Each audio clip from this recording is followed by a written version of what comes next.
Hello, my name is Fraser Simons. This is my channel, Springboard Thought. Today I'm going to do a quick tag. I was tagged by Teacup the Storyteller, which is a great channel. I talked about her a few times before. You should check her out. She's got a very infectious enthusiasm about her. I actually have a book I'm going to recommend specifically for her. And the tag, I should say, is the Contradictions Book Tag, created by Daniela at Only If For a Page. And I'll have that information below, along with the prompts. To get it out in front, I'm going to tag 4 people that I don't think have done this yet. But it is a fairly older tag, I guess, and where it went around a while ago. Like, I was tagged 4 weeks ago, so that's a lifetime even in tag land. And so if you haven't, or if you've done it already, no worries. Or if you don't want to do it, no worries. Anyone who does want to do it, you should just do it. I'm going to tag Scally Dandling About the Books, Courtney Ferreter, Aaron Facer, and Leo Bancroft. And so let's get on with the prompts then. So there's 8 prompts. I love this genre, but I did not like this book. I don't own a copy of this because I don't like it. Snow Crash is a cyberpunk book, or rather post-cyberpunk book, the first post-cyberpunk book, which was, people argue, critically disassembling the genre of cyberpunk into a satire. I thought it was pretty bad, but you know me, I don't like humor very much, but there's fundamental things about the book that I don't think work. For one, there's an underage girl who's engaging in non-consensual sex / rape, and the actual storyline, I feel, isn't really done that great. It has a cool concept, language as virus, which isn't new, but it seemed pretty fertile ground, I guess, to build upon. It's famous for having cyberspace, I think, coined as a term, or avatar. Yeah, I think that's the one that it coined, avatar. And like for a person inside a digital space to have an avatar and negotiate that space, I'm pretty sure is the one that they Neil Stephenson had come up with. But yeah, not much about that book worked for me.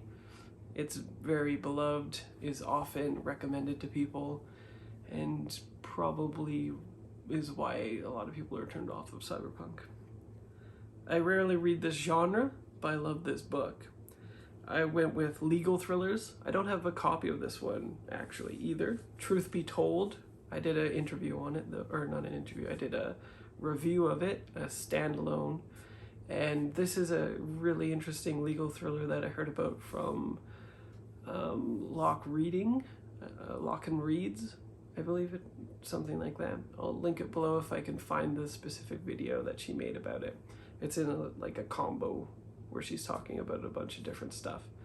So this is a male sexual assault story in which the subject is also Muslim and is in the Ivy League and is a on the fast track to go into something really big for the family. And he's the firstborn son of the family as well, and the dad has got very traditional values, and the victim is not does not identify as gay either, from what I recall. He goes to a party, he's sexually assaulted by another guy, and then he presses charges. The person who facilitates that charge in the UK, whatever it's called, is an investigator who is from the first book. This is like a duology as far as I can tell. And she helps him through this process, and in so doing, kind of by osmosis, the reader learns all about the legal parameters of the charge, what people look through, what victims go through. It's not talked about often enough about male sexual assault, And then the Muslim connotations to it as well are really well handled. There's definitely like a more complex two sides to every story thing that is happening. Everything about it is more complex than you originally imagine when you read the back. I love this trope, but I didn't like this book. I love Southern noir with Gothic undertones. Some of this has some Gothic stuff going on. Mostly it's pretty thick noir with a black lead protagonist written by a black man. So I thought I was going to really love this. Blacktop Wasteland. And a lot of people do, but I just really didn't get on with the prose style. Not only is it commercial fiction, but it's like simile heavy, like 12 similes a page. A lot of them don't even make sense. Like, it's very amateur in that way.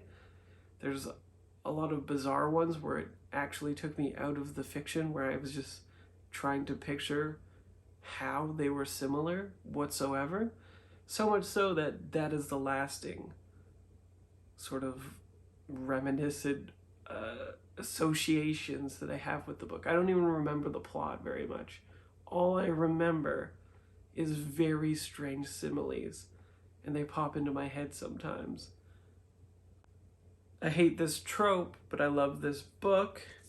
So, child endangerment slash kidnapping, sexual assault, murder stuff has a propensity, especially in commercial fiction, which I think this still falls into, though the prose are quite good, into being primary shock value, or kind of leaning into like supernatural territory, where it's almost like trying to achieve a catharsis outside of the actual plot that it has put into the book.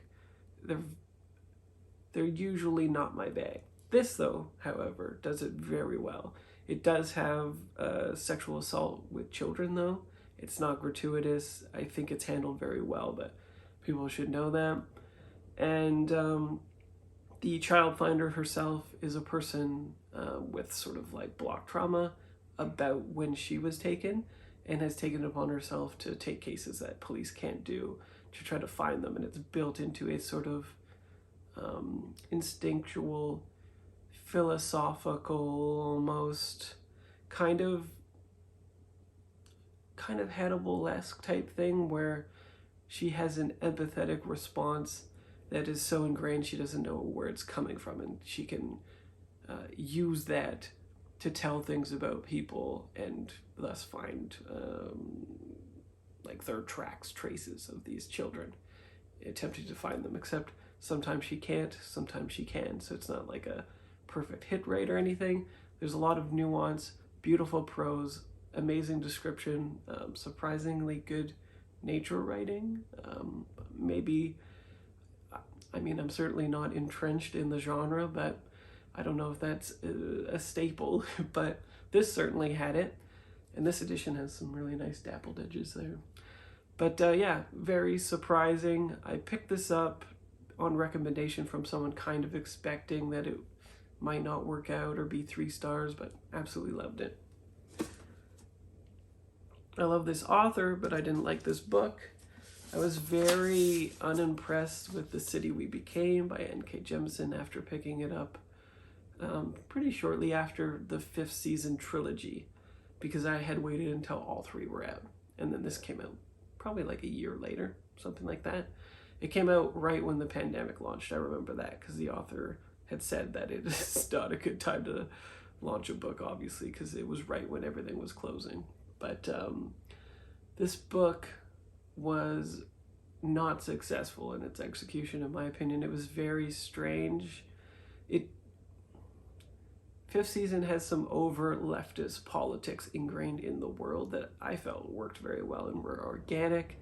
This, though, feels like the author is like spouting things directly from the characters' mouths, probably because she lives in New York, knows New York well, knows these characters seemingly well, like they seem quite well realized.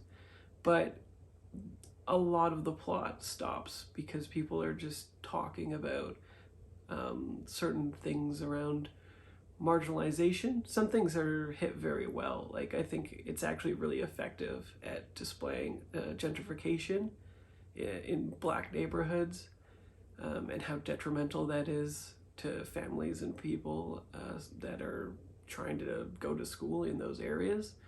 But yeah, it is more dialogue and introspection and reflection that doesn't actually seem congruent with what's happening in the plot.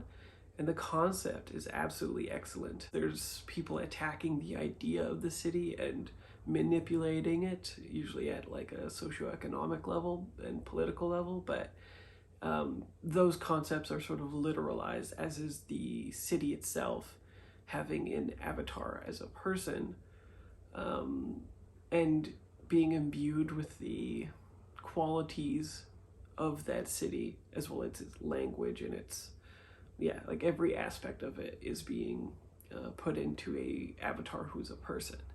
And what is done with that is kind of really boring when you consider how fertile that concept actually is. And the cover is just, I like it a lot. But yeah, a disappointment. Next is my recommendation specifically for Teacup the Storyteller. I previously disliked a book by this author, but I love this book. This is going to be Anxious People by Bachman. This is the only book I actually like by Bachman. I did not like A Man Called Ove or Ove. I can't remember which is right because people always say one of them is wrong and then correct it, but then I get confused. And also Beartown I thought wasn't successful at all. I hated it and didn't even finish it. This worked wonderfully for me though. I thought his humor actually worked with the concept. It was surprisingly funny, and I just got finished saying I didn't like funny stuff usually. The concept around the heist, which I don't want to give away, fantastic, excellent dialogue. It clips along very nicely. The excellent pacing, in other words. Great stuff, no complaints. Next, I love this cover, but I didn't like this book. The Elephant Tree. This was billed as a police procedural that was very atmospheric, very noir, very much my jam. And I think it came up when I was searching for Scandinavian noir type stuff. I ended up DNFing it because the prose were just terrible. Dialogue was bad. Nothing was moving along. Nothing about the book at all worked for me. And then the last thing is, I don't like this cover, but I love this book, American Gods. You know, we're in North America or Canada or America when we got movie covers on books. Right? There's always like clouds and thunder and stuff. This is basically the cover of The Promise by Damon Galabet in last year when it came out in Canada and America. It tells you really nothing. Like, it is vaguely supernatural looking maybe. And I already tagged everybody that I wanted to, but if you yourself want to be tagged, I think this is a great tag because it is the outliers of things, so that the exceptions to the rules are being highlighted. It was a fun tag to compile, so maybe it's for you as well. But otherwise, I will see you next tag video. I'm trying to get to a whole bunch. I've got a bunch tagged, including the Stand With Trans Kids and the banned books, which I haven't done yet, by the way, because I had looked at a list of all the Canadian banned books and I haven't read them yet, so it's very hard to talk about them. So maybe I'll try to get one of those done soon, and then I can talk about what I got from it. We'll see.